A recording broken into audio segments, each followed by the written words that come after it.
When I was 16 years old, I was lost. I wasn't physically lost, but I was struggling to find my own identity, trying to determine where I fit in. This was a time in my life when I was suffering from low self-esteem. I didn't think I was good enough, smart enough, or athletic enough because I was surrounded by these individuals who were athletically gifted, others who were musically inclined or academically smart. And I felt like a loser because I didn't have any special talents or skills. That was my belief. And I desperately wanted to fit in. So desperate, I decided to join a gang. My friend Rocky was a member of the Glendale Street gang in Scarborough. No, Rocky was cool, and he was cocky, and he had that bad boy attitude with the long dreadlocks that all the girls loved.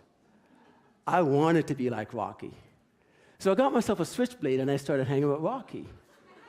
And we became the dynamic duo, Rocky and Ace. I love being Ace.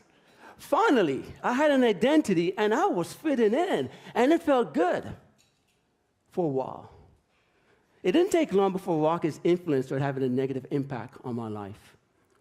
We started stealing pocket change from the lockers in the change room, candy bar from the variety store. At first, it seemed like harmless fun. But Rocky wanted more, and he was relentless in his efforts to pull me deeper into his world. We upped our game, and we started stealing clothes from the mall. But it was Rocky's crazy idea about getting a car that made me realize that this path that I was heading down would lead straight to a jail cell. Rocky wanted a car. He wanted a car, but he had no intention of paying for a car. Now I'll admit it was foolish for me to think that stealing candy bar was harmless fun, but stealing a car? That's a serious crime with serious consequences, and I wanted no part of it. That didn't stop Rocky from trying to convince me otherwise. Yo, Ace, think about it, man. We'll get our own ride. We'll be able to cruise down the street, listen to the reggae beats with a couple of girls in the back seat. I was 16 years old. Reggae beats with the girls in the back seat sounded so good. But stealing a car? No way. I knew if my mom found out about my Ace activities, it would break her heart. No son wants to intentionally break his mother's heart. I didn't know what to do. I couldn't go back to being a loser, and I couldn't move forward as Ace. And then the most bizarre thing happened. My mom gave me a book. A book. Can you believe that? Did she really think that Ace would read some stupid book? Let's get real. On page 25 of that book, I read 11 words that changed my life forever. 11 words.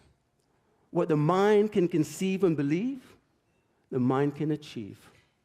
What the mind can conceive and believe, the mind can achieve. Would you agree that that's a powerful message to receive as a teenager? Yes. It was.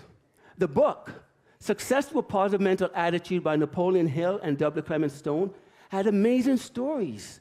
Stories of ordinary people achieving great success. Those stories resonated with me. And those 11 words became my new belief. I started believing that I was good enough, that I was smart enough, and that I was athletic enough. Best of all, I started believing that it was okay to be Marlon Shaw. I didn't need to be Ace. So I walked away from Rocky and the street gang and decided to focus on being an A student. After high school, I joined the Toronto Police Force as a cadet, and I graduated top of my class, both in academics and physical fitness. Thank you.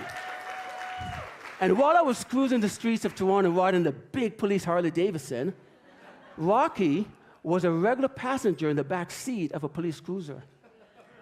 Rocky ended up going to jail for his gang-related activities. That could have been me. But I was lucky that my mom gave me a book. That book was a catalyst that changed the direction of my life and kept me out of jail. What the mind can conceive and believe, the mind can achieve. Those 11 words paved the path for an incredible life journey. A journey that included me being a competitive bodybuilder, a gym owner for over 15 years, and a successful entrepreneur. And here I am. Here I am on the stage 38 years later. And those 11 words continue to fuel my passion as I embark on a new journey, an audacious journey as a professional speaker, certified speaking coach, empowering entrepreneurs to speak and grow their business. What about you? What's your audacious journey? Do you believe that you're good enough, smart enough, talented enough to make your journey a great success?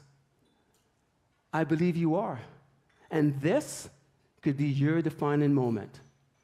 My special gift to you tonight are these 11 words. What your mind can conceive and believe, your mind can achieve. Thank you.